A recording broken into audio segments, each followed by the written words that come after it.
Ruth capítulo 1, verso 16. Vamos a continuar con nuestra serie. El cuidado de Dios es el tema número 4 de esta serie.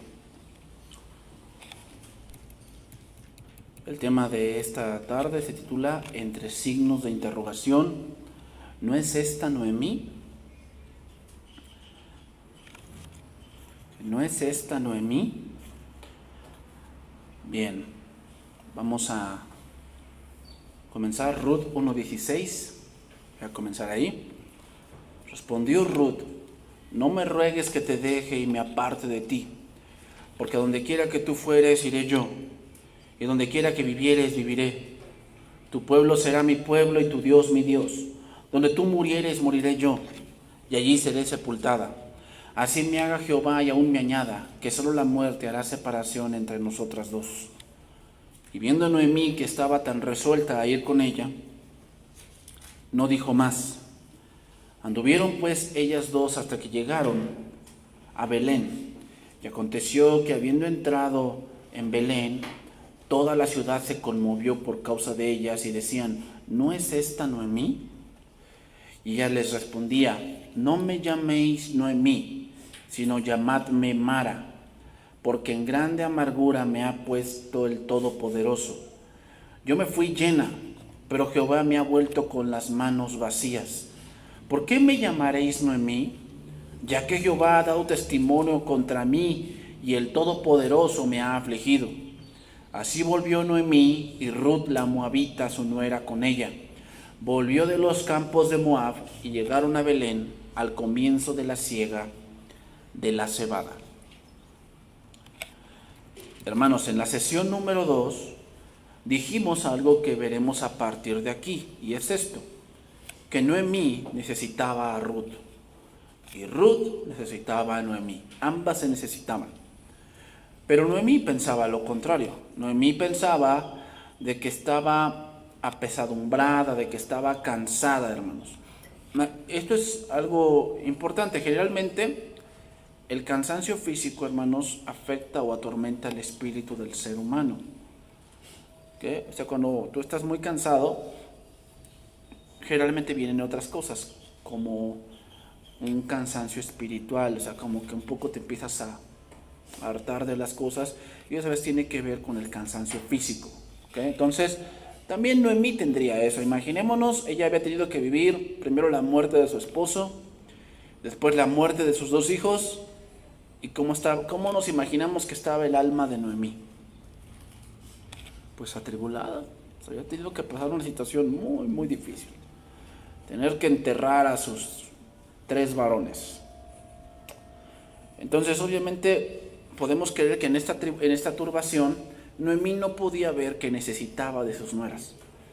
O sea, no lo podía ver. O sea, ella pensaba que, bueno, ya perdí todo lo que era mío, o lo que yo tenía, que son mis hijos y mi esposo, pues ellas no tienen nada que ver conmigo, y es que se vayan, ¿no? No se daba cuenta de esa parte. Vamos a ver Eclesiastés 4:8. Vamos a sacar aquí algo importante. Y esto, hermanos, está en la Biblia. Esta parte de estar que tú necesitas a alguien para crecer. O sea, no puedes crecer solo. Por eso un cristiano tal vez sea muy cristiano, pero si no se congrega, no va a crecer. O sea, podrá saber mucha Biblia y a lo mejor sí la lee en su casa, pero si no se congrega, no va a crecer. Porque necesitamos, hermanos. O sea, tanto yo no puedo, o sea, yo como pastor, ¿qué pastoreo? Pues, ovejas en el caso espiritual. Pero si no tengo ovejas, pues no tiene sentido esto, ¿no? Entonces yo vengo acá solo y pues yo los necesito a ustedes, ¿no? Que vengan y escuchen. Pero a la vez ustedes me necesitan a mí. O sea, no es de que yo vengo y a ver quién sabe, quién estudió en la semana, a ver quién se pare y nos dé algo, ¿no? Pues no, o sea, las ovejas que requieren un pastor, ¿no? Entonces, tanto yo los necesito a ustedes, como que ustedes me necesitan a mí. ¿Nos damos cuenta de eso? Entonces, igual lo mismo, o sea, el matrimonio es así. en un matrimonio, tanto tú como varón la necesitas a ella. ¿Para qué? Para realizarte como hombre.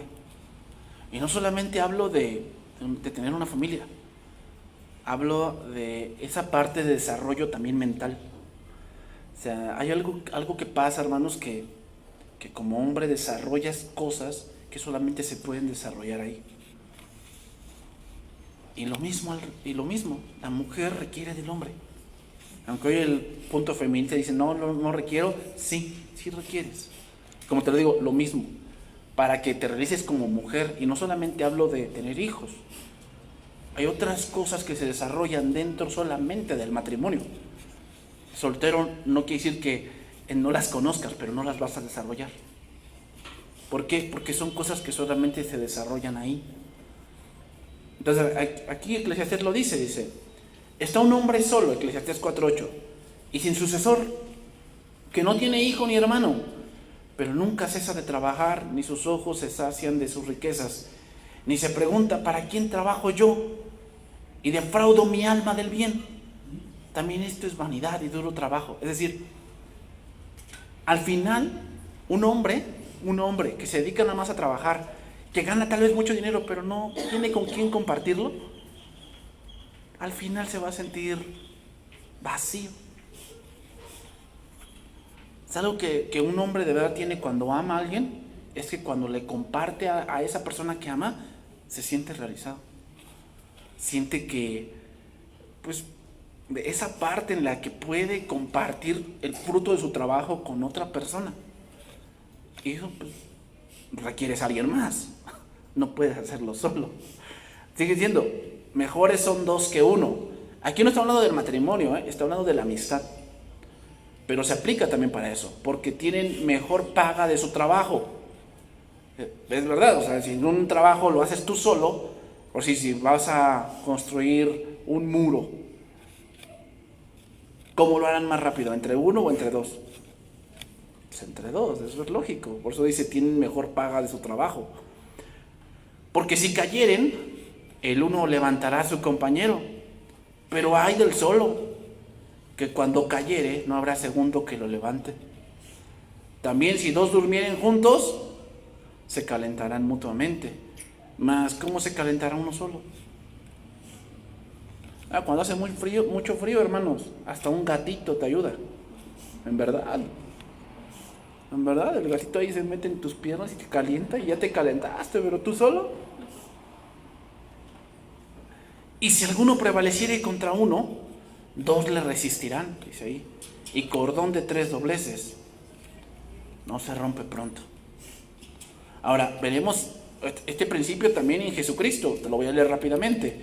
Lucas 10:1 dice así: después de estas cosas, Lucas 10:1, designó el Señor también a otros 70. O sea, tenía 12 y aparte 70, a quienes envió de 2 en 2. ¿De cómo? De 2 en 2. Delante de él, a toda ciudad y lugar a donde él había de ir.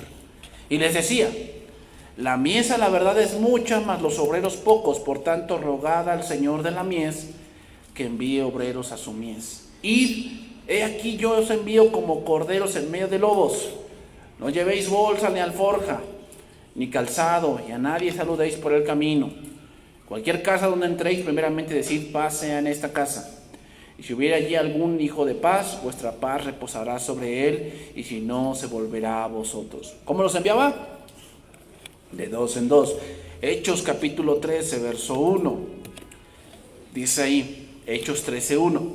Había entonces en la iglesia que estaba en Antioquía profetas y maestros: Bernabé, Simón el que se llamaba Níger, Lucio de Cirene, Manaén el que se había criado junto con Herodes el tetrarca, y Saulo. Ministrando estos al Señor y ayunando, dijo el Espíritu Santo: apartadme a Bernabé y a Saulo. ¿Cuántos? 2. Apartadme a Bernabé y a Saulo para la obra a la que los he llamado. Entonces, habiendo ayunado y orado, les impusieron las manos y los despidieron. ¿A quiénes? A los 2. Quiero que veas ese principio, hermanos. O sea, ¿por qué no nada más se fue Saulo? Porque Saulo necesitaba de Bernabé. Y Bernabé necesitaba de Saulo. Y así lo podemos ver en la Biblia. Moisés con Josué. Elías con Eliseo. Y ahí sí lo podemos ir viendo. O sea, parejas que hizo Dios para hacer una obra. Para hacer una obra. Entonces vemos cómo este principio está en toda la Escritura. Y entonces lo volvemos a repetir. Noemí no se había dado cuenta de que necesitaba a Ruth. Y Ruth también necesitaba a Noemí. Ahora recordaré la decisión de Ruth. No me ruegues que te deje y me aparte de ti, porque a donde quiera que tú fueres, iré yo. Donde quiera que tú vivas, yo viviré. Tu pueblo será mi pueblo y tu Dios será mi Dios. Donde tú mueras, allí moriré y allí me enterrarán. Que Dios me castigue severamente si permito que algo nos separe aparte de la muerte. Hermanos, Ruth es un ejemplo de la gracia de Dios que inclina el alma a elegir la mejor parte.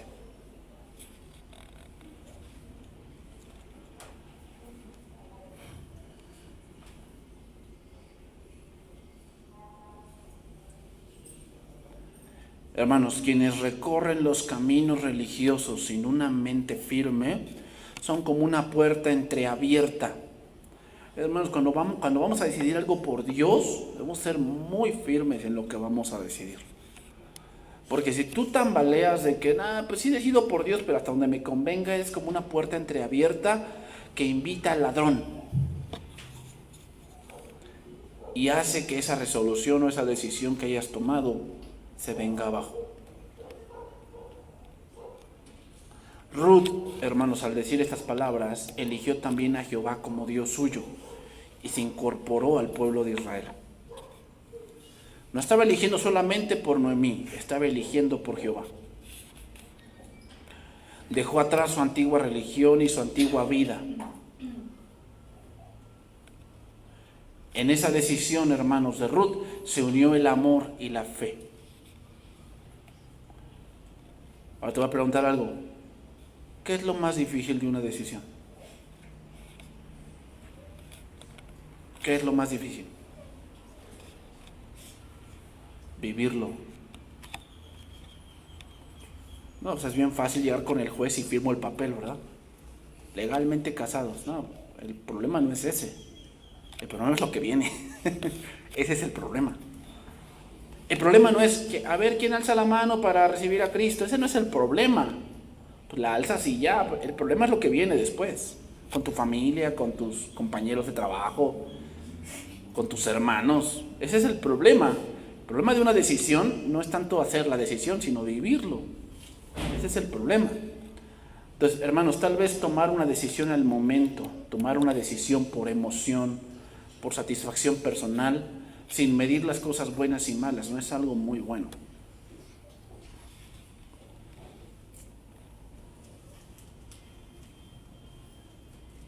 Por eso, aquí no hemos tenido todavía, pero cuando lleguen los jóvenes a casarse se les va a decir, ¿estás consciente que él o ella tiene sus cosas malas también?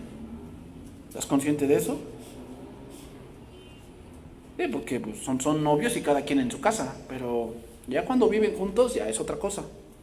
¿Estás consciente de que ella todavía no la conoces completamente? Todavía no la conoces. Porque vive un mes con Andrés y sabrás quién es, ¿verdad? Sí. ¿Estás consciente de eso? O sea, cuando vamos a tomar una decisión tenemos que saber las cosas buenas y las cosas malas. ¿Sí? Ahora, ¿Ruth sabía eso? Sí, Noemí se lo dijo. Donde yo voy, ustedes pues no son nadie.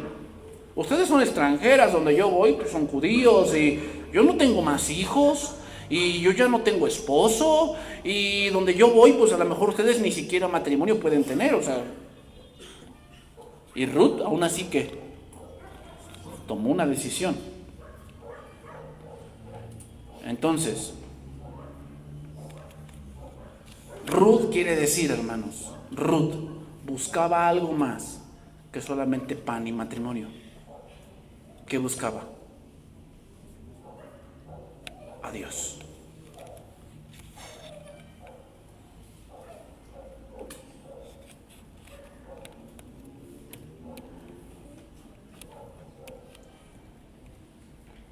Eso nos deja un aprendizaje muy interesante, hermanos, en dos ámbitos. Número uno, el creyente que ha creído en Cristo, ¿por qué viene a Cristo? No por el pan. Juan capítulo 6, ¿verdad? Ahí lo vemos que la gente, ¿por qué buscaba al maestro? Por el pan, y él les dijo, yo soy el pan de vida. Entonces, tenemos que buscar a Cristo no por el pan, sino por Él, buscarlo a Él. Y hoy se está dando, también está dando mucho, o a veces se da, que tanto el hombre como la mujer se casan no por buscar a Dios, sino por pan y matrimonio. ¿No? O sea, como que ya no quiero estar en mi casa y pues me caso porque así salgo. No, es pan y matrimonio. O sea, no podemos tomar una decisión así. Tenemos que buscar una decisión por buscar a Dios. ¿Ok? Por buscar a Dios. Eso es lo importante ahí. Seguimos ahí, Romanos 1:18. Y viendo Noemí que estaba tan resuelta en ir con ella, no dijo más. Es decir, ya no peleó más con ella. Aquí la palabra resuelta,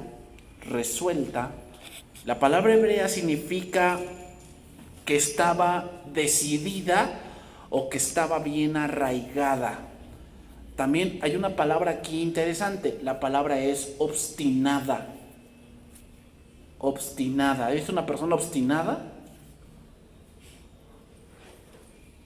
Bueno, así estaba Ruth. Un ejemplo de esto, hermanos, es Jacob. Vamos a ver este pasaje, Génesis 32:24.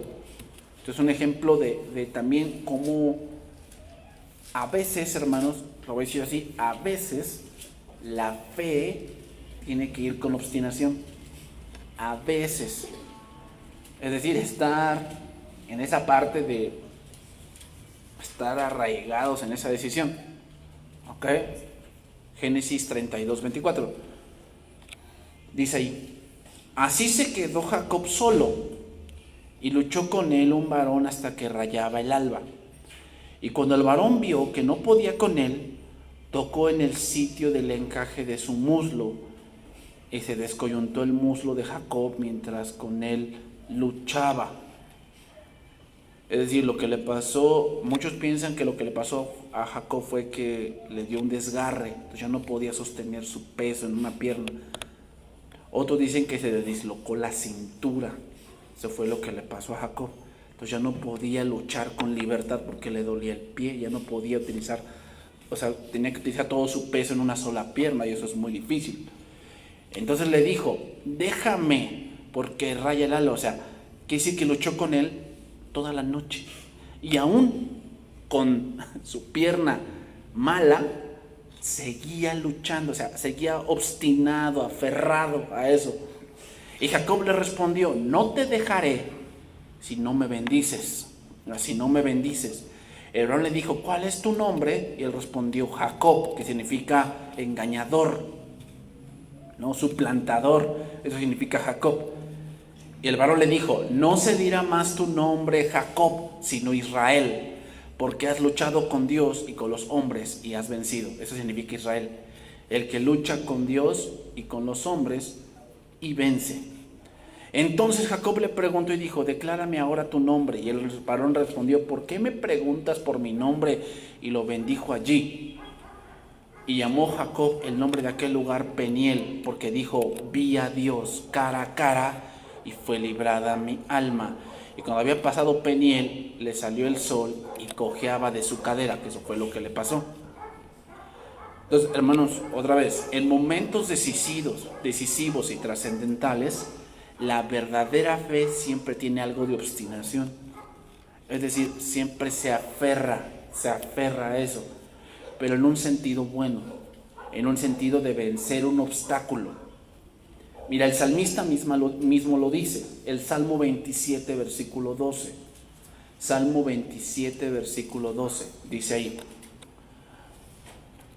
Salmo 27, versículo 12. No me entregues a la voluntad de mis enemigos, porque se han levantado contra mí testigos falsos y los que respiran crueldad. Hubiera yo desmayado si no creyese que veré la bondad de Jehová en la tierra de los vivientes. Aguarda a Jehová, dice, esfuérzate y aliéntese tu corazón si espera a Jehová. Ahí dice, esfuérzate y aliéntese tu corazón, es lo que veíamos el día domingo. Orar sin cesar no significa que siempre estés orando así, sino significa que hay que vencer obstáculos. Que a veces la oración que hacemos tiene muchas barreras que tenemos que vencer. Entonces, aquel que aguarda en Jehová, que tiene que vencer los obstáculos como la impaciencia, como las personas que hablan en contra de lo que tú crees, muchas cosas como la ciencia también, que te dicen, no, ya no le busques, ya no hay remedio. Esos obstáculos hay que vencerlos. ¿Okay? Y eso es orar sin cesar, es esforzarse. Lo voy a leer en lenguaje actual. Pero ya sé que viviré para disfrutar de tu bondad junto con todo tu pueblo. Por eso me armo de valor y me digo a mí mismo, pon tu confianza en Dios. Sí, pon tu confianza en Dios. Hermanos, Ruth en un punto dado, como Jacob, también anhelaba la bendición. También la anhelaba. Y sabía que no la encontraría volviendo a Moab. Lo sabía. Sino que la encontraría ¿en dónde? En Belén. Y precisamente fue en Belén donde Jesús nació y donde David, su nieto, nació también. Esto es algo increíble, hermanos, pero el creyente quiere la bendición y piensa que la va a encontrar en el mundo, con los dioses paganos. Piensa que la va a encontrar ahí. O sea, queremos la bendición, pero pensamos que la vamos a encontrar en Moab.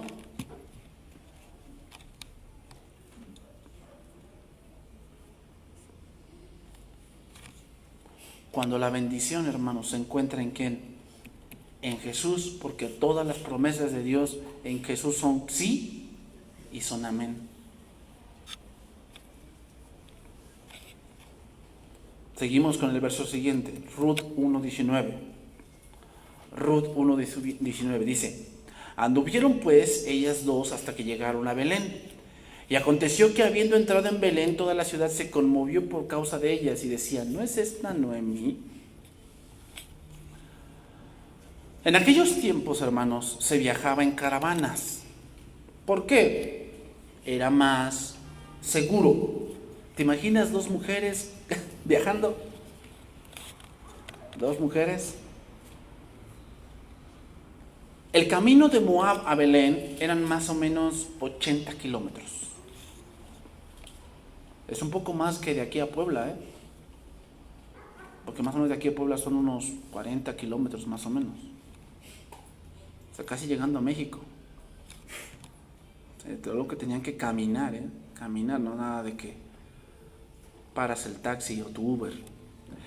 Recordemos, hermanos, que Ruth es del tiempo de los jueces, donde cada uno hacía lo que bien le pareció. O sea, era un tiempo de mucha violencia, entonces no era tan factible viajar y no ser sorprendida.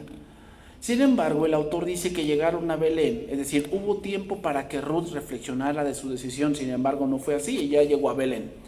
Y dice ahí que tan pronto entraron en el pueblo, toda la gente se sorprendió al verlas. Aquí empieza un nuevo episodio, hermanos. El versículo 19 empieza otro nuevo episodio. Se acabó Moab. Ahora va a empezar Ruth en Belén. ¿Qué va a pasar con Ruth en Belén? Bueno, la llegada de ellas dos produce una gran sorpresa. ¿Por qué? Porque parece ser que Noemí era una mujer de cierto prestigio dentro de esta comunidad de Belén. O sea, era una mujer, era muy conocida, se ve, tal vez era una mujer de cierta posición. Y tal vez pensaron que Noemí ya jamás volvería. Y por eso se decían, ¿no es esta Noemí? En traducción viviente dice, ¿de verdad es Noemí? Las que se preguntaban allí, hermanos, eran las mujeres. Las mujeres eran las que preguntaban, ¿ella es Noemí? Ahora te voy a decir algunos contextos históricos. Belén nunca fue una ciudad grande, a pesar del papel importante que tiene en la historia de Israel, porque de ahí surgió David y ahí nació Jesús. La población nunca debió ser más de unas 200 personas. en la mayoría de los periodos, y probablemente en este periodo de Ruth eran mucho menos. Se calcula que eran unas 120 personas, no eran muchas.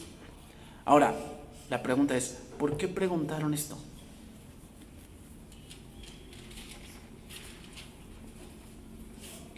¿Por qué preguntaban si era Noemí? ¿Qué no era lógico que era ella? Pues que no le ven la cara que se parece. ¿Por qué preguntan, no es ella, no es esta Noemí? Porque se había ido llena y ahora regresaba vacía. Otro punto que podemos decir es que si te vas es por algo mejor. ¿O no? O sea, si tú dices, me voy a ir a otro lugar, vamos a ponerlo así. Tú padeces de hambre. Y tú dices, para ya satisfacer el hambre, me voy a ir de mojado. Y pasa el tiempo, y vuelves.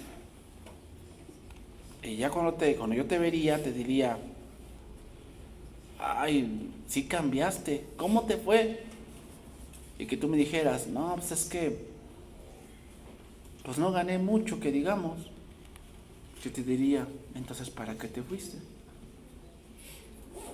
Ese es el punto de, ¿no es esta Noemí? Entiendan bien esto, hermanos. Una persona que va a otro lugar sin Dios, siempre regresará vacío. Siempre.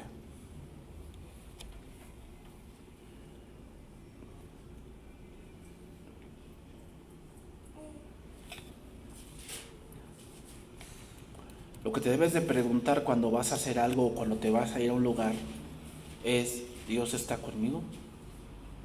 Porque si Dios no está contigo, no la vas a hacer. No la vas a hacer.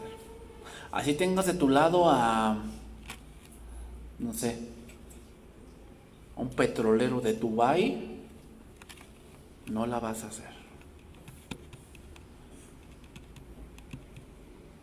Eso es lo que nos va a enseñar esto. Por eso le preguntan, ¿no es esta Noemí? O sea, ¿qué pasó con ella? ¿No se fue por algo mejor? Se supone que por eso se fue buscando el sueño americano. ¿No se fue buscando una mejor posición para su familia? ¿No se fue por eso?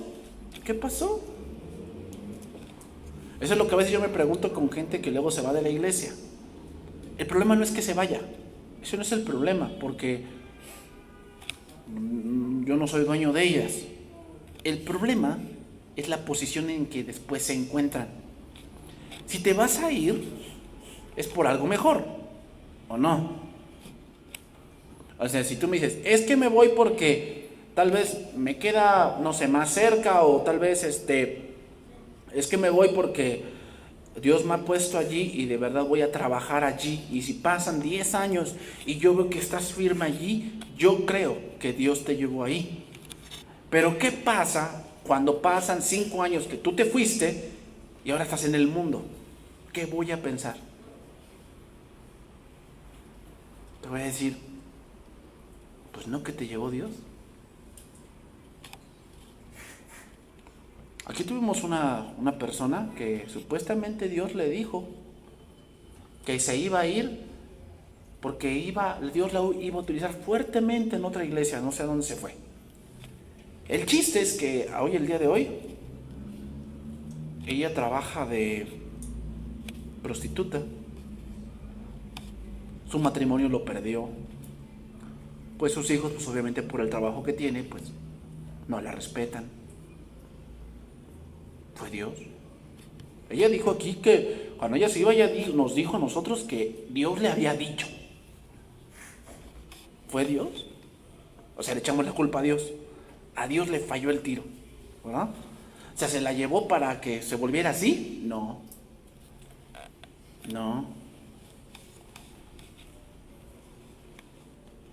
¿Te das cuenta cómo es la filosofía humana? Así es. Que le echamos la culpa a Dios cuando fue nuestra decisión. Por eso es la pregunta, ¿no es esta Noemí? O sea, ¿qué pasó con ella? Pues no se supone que se iba por algo mejor.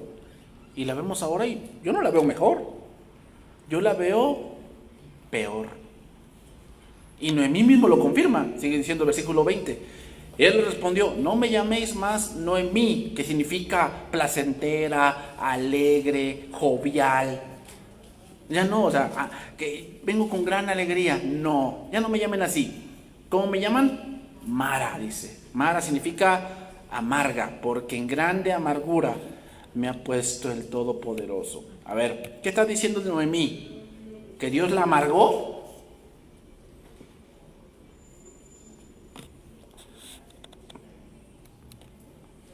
En este punto, los nombres se daban teniendo presente algún significado con la esperanza de que el nombre caracterizara o se imprimiera en el destino de la persona.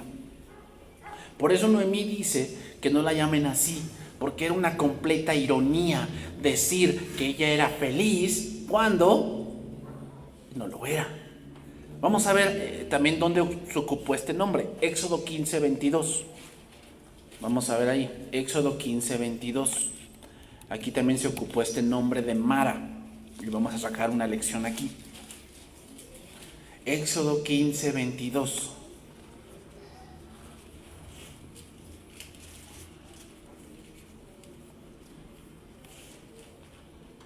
Dice ahí, e hizo Moisés que partiese Israel del mar Rojo, y salieron al desierto de Shur, y anduvieron 3 días por el desierto sin hallar agua, y llegaron a Mara, y no pudieron beber las aguas de Mara, porque eran amargas. Por eso le pusieron el nombre de Mara. Entonces el pueblo murmuró contra Moisés y dijo, ¿qué hemos de beber? Ese es el tono. Dice que Moisés, ¿qué no estás viendo que no hay agua? Y esta agua que está aquí no la podemos beber. ¿Qué estás haciendo? Danos agua. Esa es murmuración. Sí, de que no, pues si Moisés de verdad fuera de Dios, ¿por qué no nos da agua? Y Moisés clamó a Jehová, y Jehová le mostró un árbol. ¿Un árbol en medio del desierto? En el desierto hay matorrales, pero árboles. Y Jehová le mostró un árbol y lo echó en las aguas, y las aguas se endulzaron. Allí les dio estatutos y ordenanzas, y allí los probó. Y dijo, si oyereis atentamente la voz de Jehová tu Dios, e hiciereis lo recto delante de sus ojos, y diereis oído a sus mandamientos, y guardareis todos sus estatutos, ninguna enfermedad de las que envié a los egipcios te enviaré a ti, porque yo soy Jehová, tu sanador. En este pasaje, hermanos, se revela otro nombre del Señor, y es Jehová Rafa, que significa Jehová el que sana, significa Jehová Rafa. Fue en Mara, hermanos, donde Dios se manifestó convirtiendo el agua amarga en dulce. El pasaje de Éxodo da a entender lo que hace la cruz de Cristo en la vida de la gente. Una vida amarga, una vida llena de pesar, porque el pecado lo único que trae es muerte, porque el que siembra para la carne, de la carne segará corrupción. ¿Cómo hacer para que toda esa condición de corrupción y de amargura en la vida del hombre cambie? La respuesta es Cristo. Pero te digo, ¿un árbol en el desierto? Pues sí, así pasa en la vida del hombre. Parece que, no, pues ya lo intenté todo. O sea, ya me fui a Neuróticos Anónimos, ya me fui a, no sé, me anexé, me fui allá con los Dalai Lama, con los hongos alucinógenos, me fui allá a la pirámide del Sol para recargarme, ahora que viene la primavera, ¿no? Se van a ir a la pirámide del Sol a recargarse de buenas vibras. Ya hice todo. Y yo tengo que decir, no lo has hecho todo. Te faltó lo más importante, ¿qué? Cristo. Ese árbol que puede cambiar tus aguas amargas en dulces. La ironía del caso, hermanos, es que aún aplicándose a sí misma este nombre, Noemí no comprende que Dios obrará la misma sanidad en ella en el transcurso de su historia personal. O sea, lo mismo que pasó con el pueblo, de que llegaron a aguas amargas y Dios las convirtió en dulce, Noemí también estaba diciendo que su vida, ¿cómo era? Amarga, pero al final de la historia vamos a ver que Dios convirtió esa amargura en dulce. Ahí podemos ver algo, hermanos. Aún en esta parte, Dios es bueno. Dios tiene el control y Él siempre quiere lo mejor para nosotros. Aunque al principio se ve que hay que amargura. Seguimos ahí, Ruth 1:20. Sino llamadme Mara, porque en grande amargura me ha puesto el Todopoderoso. Y aquí el Todopoderoso, la palabra hebrea es Shaddai, ¿no? El Shaddai.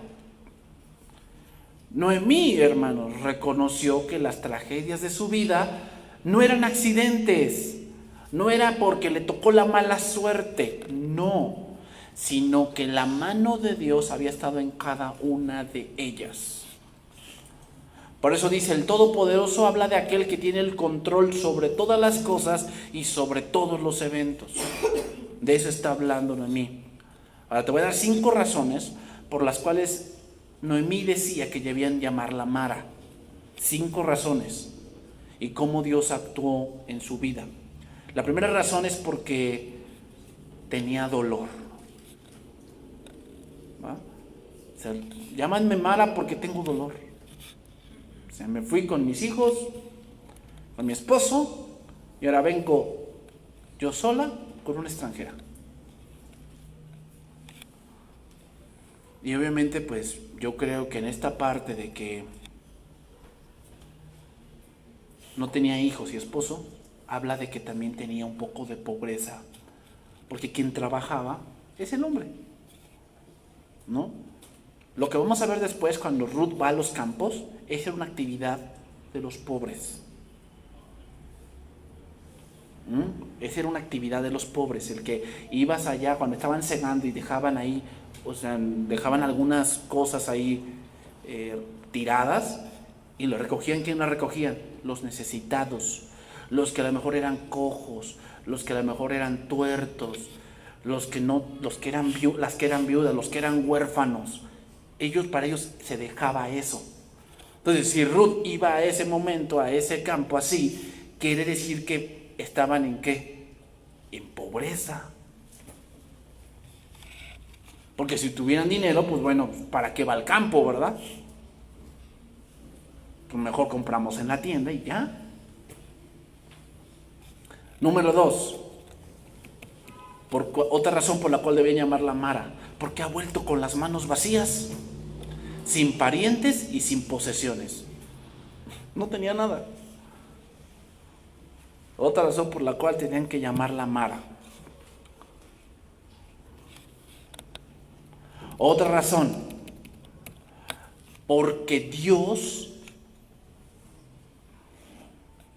había juzgado su causa como mala.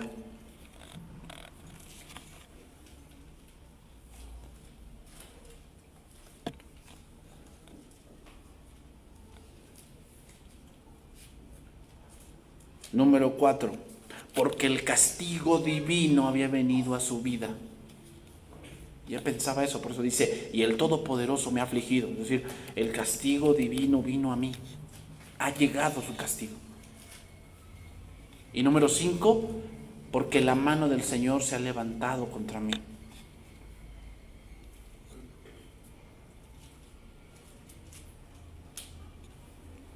Entonces, a ver, otra vez la pregunta. ¿Fue Dios quien la amargó? ¿No sabes qué es lo que nos amarga, hermanos? El pecado. El pecado nos amarga la vida. Esas cosas que produce el pecado en el mundo nos amargan la vida. No es Dios. Que hay muchas cosas que Dios las permite. Esa es otra cosa. Eso es lo que Noemí estaba diciendo. Estaba diciendo que lo que ella estaba viviendo no fue cosa del azar. Lo que ella está viviendo, es decir, que ella pues estaba en el camino del tornado y le tocó a ella, no, sino que Dios en su soberanía, ella reconoce que Dios lo permitió para hacerla volver. Pero obviamente eso le duele. Obviamente eso le duele.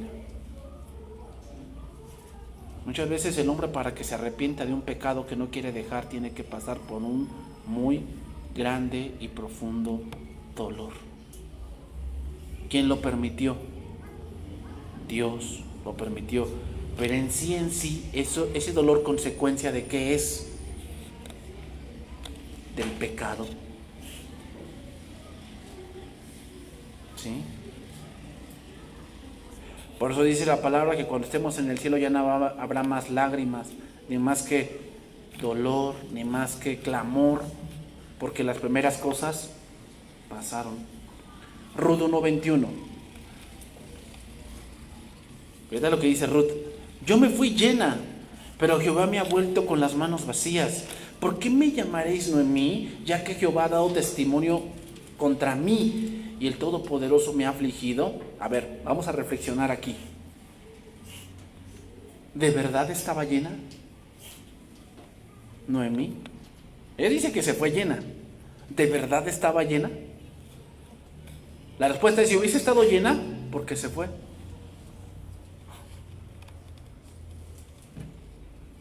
Podemos decir que fue porque su familia ya no se sentía tan llena como antes. Hermanos, es tan fácil acostumbrarse a una comodidad. Es muy fácil, ¿verdad? ¿Qué pasa cuando tenemos que restringir un poquito más? Ahí luchamos. Luchamos un poco, ¿verdad? Y eso pasa muchas veces en el matrimonio cuando llega el primer hijo. Porque como son primerizos, pues obviamente empiezan a surgir gastos que pues, antes no tenían. Leche, pañales, a veces ir al médico, al pediatra, al ginecólogo, no sé, entonces antes eran mucho de salir a comer tacos. No de que, no quiero cocinar, pues vámonos a los tacos. Pero ahora ya no. Ahora la piensas. Y eso es restringirte. Y eso a veces pesa. Y muchas veces hay familias que no se acostumbran a eso, a restringirse. Ya no se sienten llenos, porque yo me sentía lleno cuando tenía esto. Y ahora que no lo tengo, ya no me siento lleno. Eso creo que fue lo que pasó con Noemí. No es que no tuviera, es que ya no tenía lo que antes tenía. Y como su familia no se sentía tan llena como antes, decidieron irse. Hermanos, es tan fácil, bajo las angustias del presente, olvidarnos del pasado. Es tan fácil. Bajo las angustias del presente, olvidarnos del pasado. Y es solo cuando hemos sufrido una pérdida mayor, cuando la estrechez de antes parece una plenitud. En ese momento Noemí, que dice, ¿por qué me llamáis Noemí? Es que hubiera preferido estar como antes en Belén que estar como ahora está. Solo cuando hemos sufrido una pérdida mayor, cuando la estrechez de antes parece una plenitud.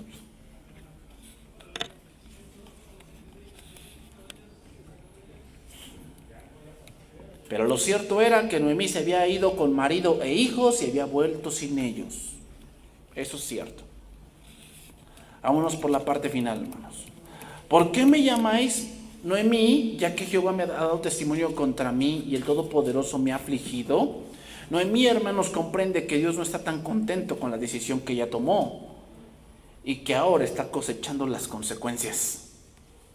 Noemí creyó que su pobreza era el resultado de los tratos providenciales de Dios en su vida. Aunque vacía, Noemí reconoció con gratitud que el Señor le había vuelto a su hogar. Y eso nos hace recordar un versículo, te lo voy a citar, Filipenses 4:10.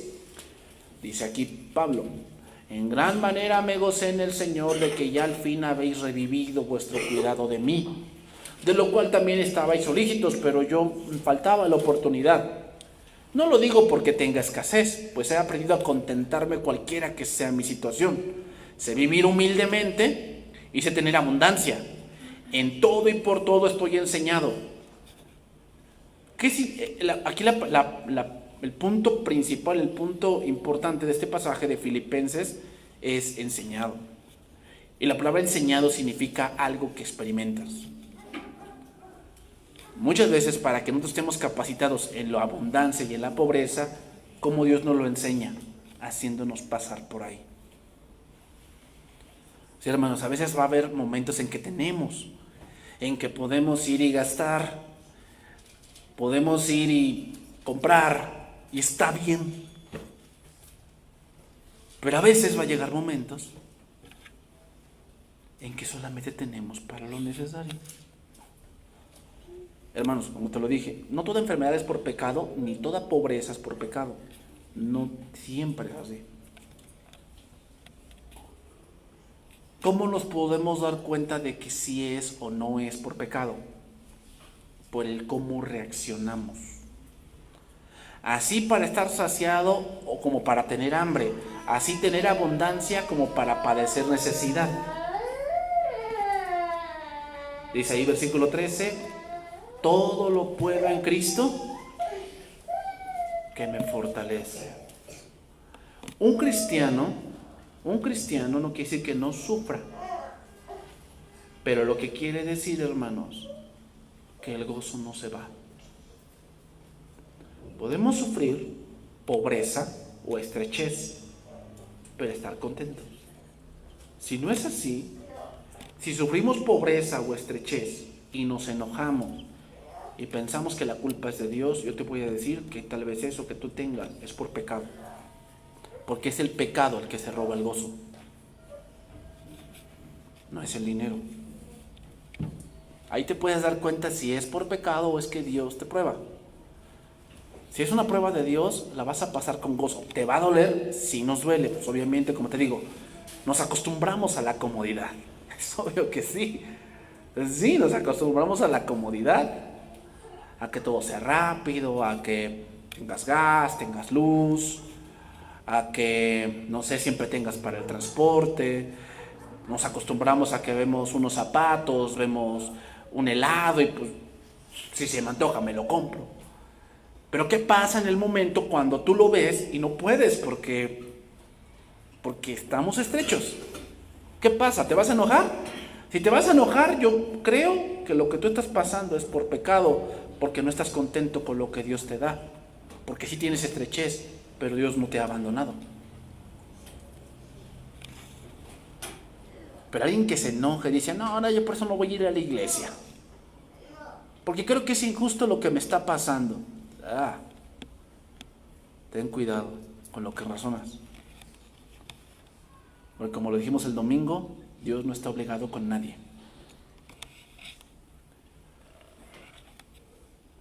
Por eso dice, todo lo puedo en Cristo que me fortalece. Ese es el contexto, Todo lo puedo en Cristo, ¿en qué? En que sea cual sea mi situación económica o de comida, todo lo puedo en Cristo. O sea, el Señor, muchas veces tú dices, no, pues no hay más que espinacas. Y a mí no me gustan, pero Señor, dame fuerza, ¿no? Porque pues, es lo único que hay. Y a mí no me gustan, desde niño nunca me gustaron, pero Señor, dame la fuerza, todo lo puedo en ti, porque las tengo que comer, si no me muero de hambre. ¿Sí? Todo lo puedo en Cristo. O sea, sé vivir humildemente y sé tener abundancia. Creo que todos sabemos vivir en la abundancia, sí, todos sabemos, pero vivir humildemente, ¿cuántos sabríamos vivir así?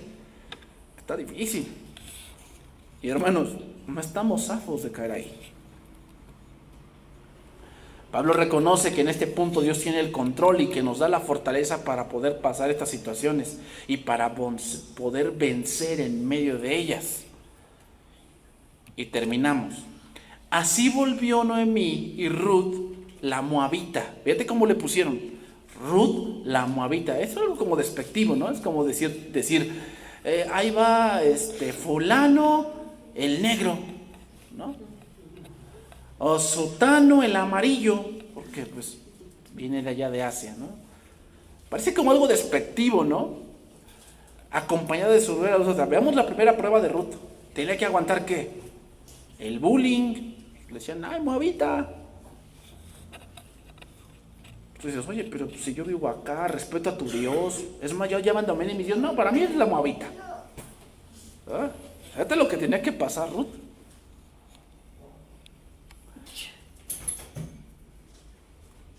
Dice, volvió de los campos de Moab y llegaron a Belén al comienzo de la siega de la cebada. El hambre, hermanos, se había acabado y el principio de la siega era un buen tiempo para volver a casa. El principio de la siega más o menos es a finales de abril. O sea que más o menos en este momento, en este mes que estamos, más o menos es cuando Noemí empezó a pensar en volver. En estos tiempos, así como en este mes, ¿no? Que ya sentimos el calorcito y acerca la primavera, más o menos en estos tiempos es cuando Noemí piensa en volver. ¿Ok? Más o menos a mediados de abril, a finales de abril, cuando termina la estación de las lluvias. Entonces, ¿cómo empezaron a conocer a Ruth? Como la moabita, es decir, la calificaron de extranjera. Ella no es judía, ella es una extranjera. Y concluyo diciendo esto: hemos visto 3 mujeres, 3 personalidades, 3 maneras diferentes de enfocar la adversidad, 3 tipos de amistad, 3 conceptos de compromiso. Voy a citarlos rápidamente. Número 1, Orfa. Orfa, para el criterio del siglo XXI, es un compromiso con límites. Límites, ¿ok? Es decir, yo solo puedo hasta aquí. Ese es Orfa. No es algo serio, hermanos.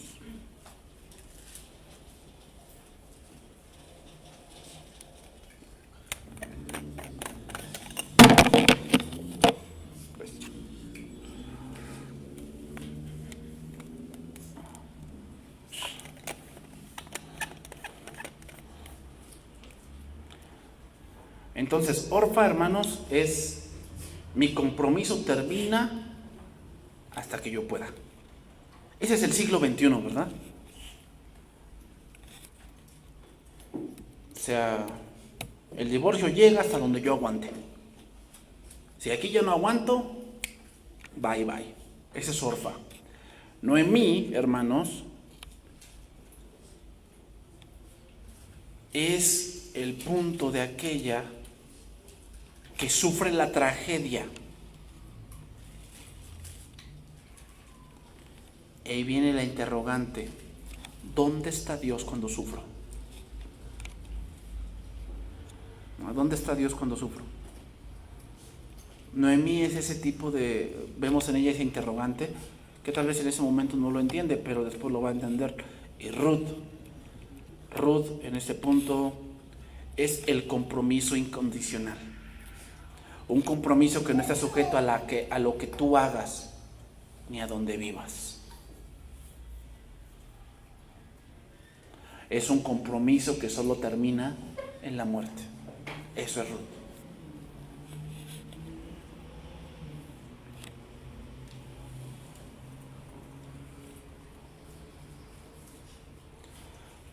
Entonces Ruth, hermano, estaba allí en plena primavera, a fines de marzo y principios de abril más o menos. Las lluvias habían terminado y la cebada estaba en su punto para ser cosechada. Y el desenvolvimiento de la historia abarca del tiempo de la Pascua a Pentecostés. Fíjate, el Dios de la misericordia que protegió a los primogénitos de Egipto iba a proteger a 2 viudas y les iba a mostrar su misericordia en los capítulos siguientes. Que Dios bendiga su palabra, hermanos.